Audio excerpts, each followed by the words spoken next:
Hey everyone, in this video I'm going to show you how to set your time zone in YouTube Studio in just a few simple steps. Start by clicking the Public Visibility dropdown on the video you want to schedule. This opens the Save or Publish dialog. Click the Schedule button and the dialog expands to show you the date, time, and time zone settings for your scheduled publish. Click the Time Zone button to open the full list of available time zones. For this example, I'm selecting GMT-7 Vancouver, and you'll see the time zone update immediately in the field. Click the Schedule button at the bottom to apply your changes. The dialog closes and your video status updates to scheduled.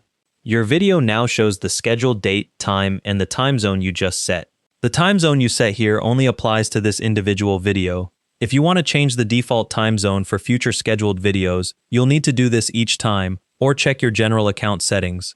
If you need to change the time zone later, just click the visibility status again, and you can adjust the schedule without needing to unpublish the video.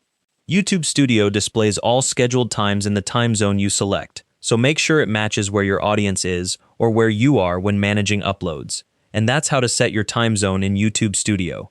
Thanks for watching, hope this helped.